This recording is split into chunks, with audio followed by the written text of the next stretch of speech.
வச்சு இவ்வளவு தூரம் கொண்டு வந்திருப்பாங்க. ஆட்டை வித்து, காட்டை வித்து, மாட்டை வித்து நீங்க நிறைய பேர் இங்க இருக்கிறீங்க, நிறைய பேர் அடுத்த கல்லூரிகளுக்கு போக போறீங்க.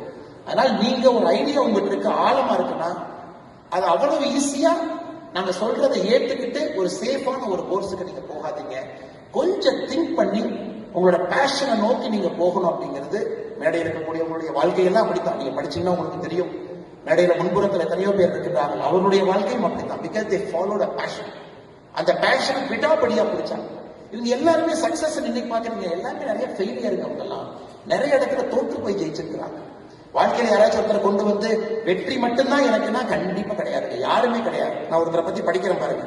1832 ஒரு தனியார் நிறுவனத்துல இந்த வேலை போச்சு. 1833 ஒரு லா ஃபார்ம் ஆரம்பிச்சாரு, ஃபெயில் ஆயிட்டார். 1838 இலினாய்ஸ் ஸ்டேட், யுஎஸ் 50 மாநிலத்தில் இலினாய்ஸ் மாநிலத்தினுடைய ஸ்டேட் ஹவுஸ் ஸ்பீக்கர் எலெக்ஷனுக்கு போட்டி போட்டார், தோத்துட்டார். 1843 காங்கிரஸ் போறதுக்கு ட்ரை பண்ணாரு, நம்ம ஊர்ல எம்எல்ஏ சீட் கிடைக்கல. 1848 5 ஆண்டுகள் கழிச்சு ட்ரை பண்றாரு, மறுபடியும் கிடைக்கல.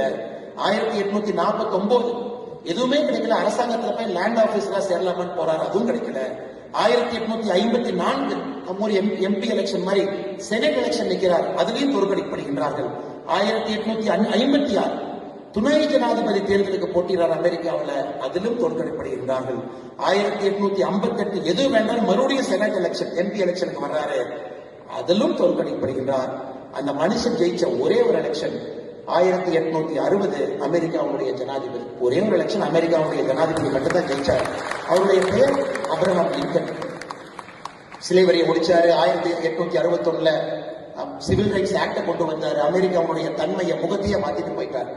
ஆனால் நீங்க நிறைய நேரம் நினைச்சுக்கணும், இந்த வெற்றியாளர்கள் அப்படின்னு நீங்க புத்தகத்துல படிக்கிறதெல்லாம் அவங்க கண்டென்ஸ் பண்ணி தன்னுடைய வெற்றியை மட்டும் சொல்லியிருப்பாங்க. ஏன்னா தோல்வியை சொல்வதற்கு அந்த புத்தகத்துல பேஜ் இல்லை. தோல்விக்கு ஒரு புத்தகத்தை ஜெம் பழனிவேல் அவர் எழுத சொன்னீங்கன்னா இந்த கட்ஸை விட இன்னும் 2 பெரிய புத்தகத்தை எழுதுவாரு எனக்கு தோணுது. இன்னும் அதிக பக்கங்கள் இருக்கக்கூடிய புத்தகத்தை எழுதுவாங்க. அதனால நீங்க எல்லோருமே தோல்வியிட்ட கொஞ்சம் ஃப்ரெண்ட்ஷிப் பண்ணிக்கணும். என்னோட இரண்டாவது உங்களுக்கு நான் கொடுக்கக்கூடிய ஒரு சின்ன ஒரு அட்வைஸ், நீங்க எல்லாருமே சக்சஸ்ஃபுல் பீப்புள்னால தான் இந்த ஹால் கூட உட்காந்துருக்கீங்க. 90% and above 99% ஃபென்டாஸ்டிக், ரொம்ப சந்தோஷம் இருக்கு. ஆனா வாழ்க்கையில வெறும் சக்சஸ் மட்டுமே பார்த்தீங்கன்னா ஆங்கிலத்தில் சொல்லுவாங்க, you are not pushing yourself, that is why you are always a victor அப்படிம்பாங்க. உங்களை நிறைய புஷ் பண்ணீங்கன்னா கொஞ்சம் தோல்விகள் அப்பப்போ வர ஆரம்பிக்கும். ஆனால் நிறைய உங்களை புஷ் பண்ணுங்க. Success should not breed complacency. நான் ஜெயிச்சுக்கிட்டே இருக்கிறேன் அப்படிங்கிறது ஒரு கம்ஃபர்ட் ஜோனை விட்டு வெளியே போகாம கம்ஃபர்ட் ஜோனுக்குள்ளே உட்கார வைக்கக்கூடாது.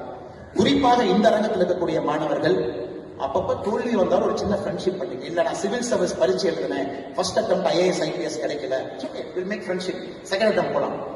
இல்ல நான் நீட் எழுதுனேன், எனக்கு தெரியல, நிறைய பேர் நீட் எழுதிருக்கீங்க, 725 மார்க் வரல, தட் இஸ் மேக் ஃப்ரெண்ட்ஷிப், அடுத்த டைம் பார்த்துக்குவோம்.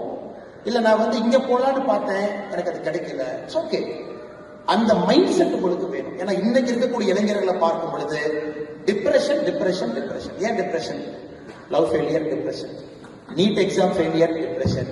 எல்லாருக்கும் டிப்ரெஷனை மட்டும் தான் பார்க்கறவங்க தவிர அந்த ஃபெயிலியரோட ஒரு சின்ன ஃப்ரெண்ட்ஷிப் வச்சுக்கணும்னு யாரும் பார்க்கலாம்.